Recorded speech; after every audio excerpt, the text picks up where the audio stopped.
अस्सलाम वालेकुम, welcome back to my channel. I hope आप सब खैरियत से होंगे और अल्हम्दुलिल्लाह अल्लाह के फजल व करम से मैं भी खैरियत से हूँ। और अल्लाह ताला से दुआ है कि अल्लाह ताला हम सबको अपने हिफ्ज़ व ईमान में रखे, आमीन सुम्मा आमीन। तो चलें आज का व्लॉग स्टार्ट करते हैं। और आज का व्लॉग बेटी के बनाए हुए नाश्ते के साथ स्टार्ट करते हैं, जो कि उसने रात को ही बोला था कि मामा मैं आपके लिए सुबह नाश्ता बनाऊंगी। तो यहाँ उसने मेरे लिए ऑमलेट, जो कि मैं नाश्ते में खाती हूँ, तो उसने बिल्कुल मेरे ही स्टाइल से बनाया था। कि हालांकि उसने मेरे लिए इससे पहले कभी भी नहीं बनाया, बस अपने लिए सम टाइम मैकरोनी और नूडल्स वगैरह बना लेती है। लेकिन आप यकीन जाने कि बिल्कुल ही मेरी बेटी का टेस्ट मेरे बनाए हुए ऑमलेट जैसा ही था। जितना मैं स्पाइसेस पसंद करती हूँ वैसे ही उसके स्पाइसेस थे। बट मैं ख़ुद हैरान थी कि इतना परफेक्ट ऑमलेट था कि जैसे मैंने ख़ुद ही बनाया हो। लेकिन ये बात सच है कि बेटियां अगर नहीं भी बनाती, लेकिन वो अपने माँ को जैसे ही देखती हैं कुकिंग करता हुआ, तो वो उसी स्टाइल से कुकिंग करती हैं।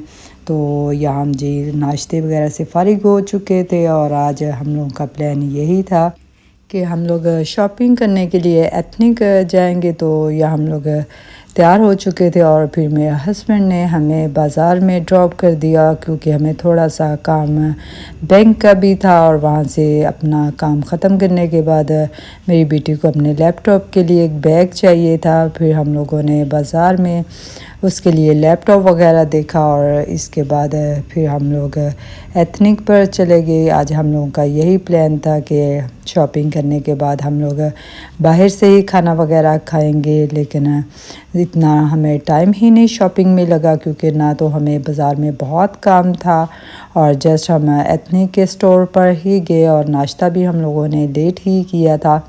तो इसलिए फिर हम लोगों ने खाना वगैरह वहाँ से नहीं खाया था, बल्कि घर आकर ही खाया था। तो यहाँ जी हम लोग एथनिक के स्टोर पर पहुँच चुके थे और आज यहाँ 50% ऑफ और मोस्टली 30% ऑफ इनका स्टार्ट हो गया था। तो एथनिक पर सेल लगी और ये कैसे हो सकता है कि बंदा इस सेल को मिस कर दे। और इस दफ़ा मैं घर से यही डिसाइड करके गई थी कि ना तो मुझे कोई फैंसी ड्रेस यहाँ से आज बाय करना है और ना ही एम्ब्रॉयडर्ड, क्योंकि ये फिर बाद में पहने नहीं जाते। बहुत सारे ऑलरेडी घर में ऐसे पड़े हैं लेकिन पहने नहीं जाते। इस दफ़ा मैं यही सोच के आई थी कि अब मैं सिर्फ खद्दर के 2 पीसीज ही बाय करूँगी, क्योंकि सर्दियों में ज़ाहिर घर में पहनने के लिए परफेक्ट होते हैं। लेकिन इस दफ़ा जो इनकी कलेक्शन खद्दर में आई थी, उनके साथ इनके जो बॉटम्स थे वो बहुत ज़्यादा लूज़ नहीं थे, बल्कि इनके साथ कैप्रीज थी, जो कि मुझे इतनी पसंद नहीं है। और इस सीज़न का जो खद्दर था वो बहुत ज़्यादा मोटा नहीं था, बल्कि उसका स्टफ़ बारीक था और ज़्यादा जो कपड़ा था वो विस्कोस और लिलन वगैरह का मटेरियल था। लेकिन फिर ज़ाहिर है यहाँ शॉपिंग तो करनी थी। यहाँ से फिर हम लोगों ने 5 ड्रेसेस वगैरह बाई कर लिए थे और मुझे जो खद्दर के प्रिंट थे वो बहुत ज़्यादा पसंद नहीं आ रहे थे, बल्कि फैंसी में बुटीक कलेक्शन के बहुत खूबसूरत प्रिंट और डिज़ाइन वगैरह थे। बट मुझे फैंसी में बिल्कुल भी नहीं चाहिए थे। फिर यहाँ से हम लोगों ने अपनी पेमेंट वगैरह करवाई और इसके बाद फिर घर जाकर आपको दिखाती हूँ कि हम लोगों ने यहाँ से क्या बाई किया था।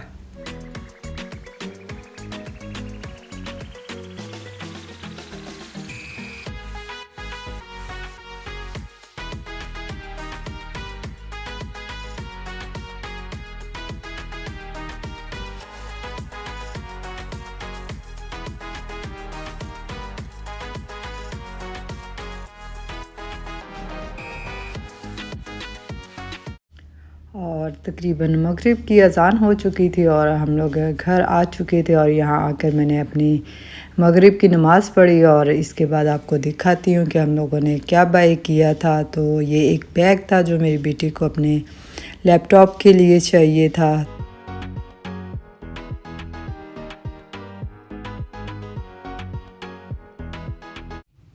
और ये खूबसूरत सा लेमन येलो कलर का ड्रेस मेरा था और हालांकि मैंने यही आप लोगों को बताया था कि मुझे एम्ब्रॉयडर्ड सूट नहीं लेने थे, लेकिन ये मुझे इतना खूबसूरत लगा था कि फिर मैंने ख़रीद लिया। इसके ऊपर एम्ब्रॉयडरी और शिफली वर्क हुआ था और इसका जो कपड़ा था वो सिल्क टाइप का, यानी कि रॉ सिल्क टाइप लग रहा था, जो कि बहुत ही खूबसूरत सा इसका मटेरियल था। और इसके बॉटम्स पर कटवर्क में लेस लगी हुई थी फ्रंट और बैक पर, और इसके नेक पर भी एम्ब्रॉयडरी थी और प्लस इसके बाजुओं पर ये वाला पैच भी बहुत ही खूबसूरत और गेंजा का लग रहा था। और ये ओवरऑल बहुत ही प्यारा मुझे ड्रेस लगा था। और इसके साथ लूज़ ट्राउज़र था और इसके बॉटम पर भी कटवर्क जैसी शर्ट के ऊपर लेस लगी हुई थी, उसी तरह इसके साथ भी लेस लगी हुई थी। और मेरे पास एक्चुअली ग्रीन कलर का दुपट्टा भी था, तो फिर मैंने साथ में यही मैच कर लिया। और ओवरऑल इसकी लुक पहन कर देखिए कैसी लग रही है।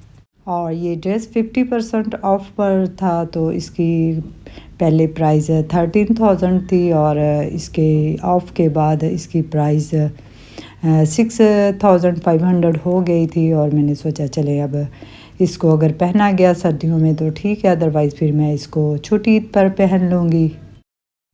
और ये सेकंड ड्रेस बहुत ही खूबसूरत लैवेंडर कलर का था, जो कि मेरी बेटी का था। और इसका बहुत ही खूबसूरत, ये विंटर में पहना हुआ लगता है, बिल्कुल ही सिंपल था। और इसके लॉन्ग बॉटम थे और इसके ऊपर कोट स्टाइल में लॉन्ग शर्ट थी और साथ में उसके नॉट ट्राई आप करके बहुत ही खूबसूरत सर्दियों में इसकी लुक आती है। और ये ड्रेस भी 50% ऑफ था और इसकी पहले प्राइस 9,000 समथिंग थी, लेकिन डिस्काउंट के बाद फिर इसकी 4,500 यानी 4,500 रुपीज़ थी, और जो कि काफ़ी वर्थ कर रही थी।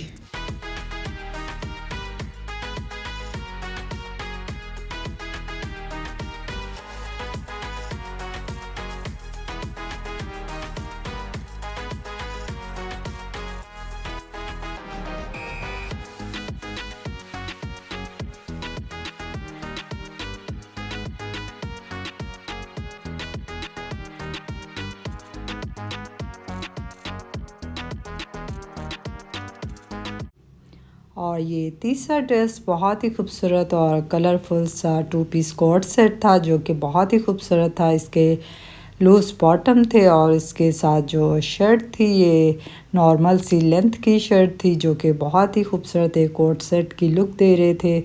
तो मुझे तो ये काफ़ी पसंद आया, लेकिन इसका जो मटेरियल था वो खद्दर में नहीं था, बल्कि मरीना टाइप इसका कुछ मटेरियल था, लीलन टाइप में। तो ओवरऑल ये काफ़ी खूबसूरत, इसकी जो नेक लाइन थी इस पर खूबसूरत से बटन की डिटेलिंग हुई थी। ओवरऑल ये सिंपल था, घर में पहनने के लिए बहुत ही ज़बरदस्त था। तो यहाँ मेरी बेटी ने पहन कर दिखाया, तो आप देखिए ये पहना हुआ कैसा लग रहा है। और ये ड्रेस जो फोर्थ वाला है ये भी मेरा है और ये भी 50% ऑफ पर था और कंट्रास्ट में इसकी शर्ट और ट्राउज़र था, और इसका ट्राउज़र भी लूज़ बॉटम में था, जो कि मेरा बहुत ही मुझे पसंद है। और ये इसकी शर्ट थी, लेकिन ये अभी जब मैं इसकी फ़िल्मिंग कर रही थी तो मैंने नोट किया कि इसके अंदर तो बर्ड्स बने हुए हैं, तो फिर मैंने सोचा कि अभी देखते हैं, बाद में इसको मैं रिटर्न करती हूँ या क्या, क्योंकि इसके साथ तो ज़ाहिर है नमाज ही नहीं आपकी होती। तो ये इसके बटन की डिटेलिंग वगैरह बहुत ही खूबसूरत थी। और ये बहुत हैवी वाला खद्दर नहीं था, जस्ट मीडियम खद्दर था, लेकिन ज़ाहिर है जैसे हमने घर में रहना होता है तो उसके लिए कोई इतना मुश्किल नहीं है कि आप घर में नहीं पहन सकते। तो अब देखते हैं कि इसको मैं रिटर्न करती हूँ या मैं अपनी बेटी को दे देती हूँ।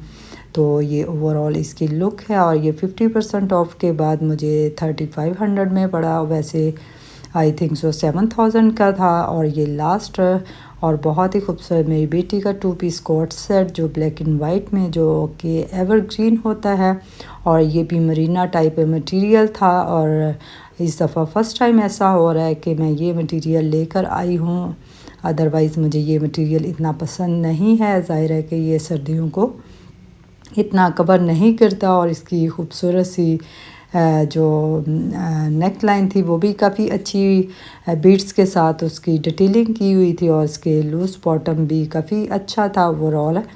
ये भी आई थिंक सो मुझे 3500 में 2 पीस था और 30% ऑफ पर ये मुझे मिला था। ये वैसे 5000 समथिंग का या कुछ था, लेकिन 35 पर मुझे ये 3500 का मिला था और ओवरऑल इसकी ये लुक है। तो यहाँ इसके बाद फिर मैंने कहा खाना वगैरह बना लेते हैं। तो यहाँ आते ही फिर मैंने आलू चिकन का सालन बना लिया था अपने हस्बैंड के लिए। ज़ाहिर है मैंने आप लोगों को पहले भी बताया कि मेरे हस्बैंड को ग्रेवी और आलू शोरबे का सालन बहुत ही पसंद है, तो उसके लिए मैंने ये बना लिया था। और फिर अपने लिए मैंने इसी में से बोनलेस वगैरह निकाला था और अपने लिए और लाहिका के लिए बनाना था। लेकिन यहाँ फिर मेरी जेठानी के घर से राइस और साथ में शामी कबाब वगैरह आ गए थे। और फिर मेरी बेटी ने कहा था कि मामा आप अपने लिए ही बना लेना, मैं तो ये राइस वगैरह ही खा लूँगी। तो यहाँ भी मेरी बेटी ने राइस वगैरह खाए थे।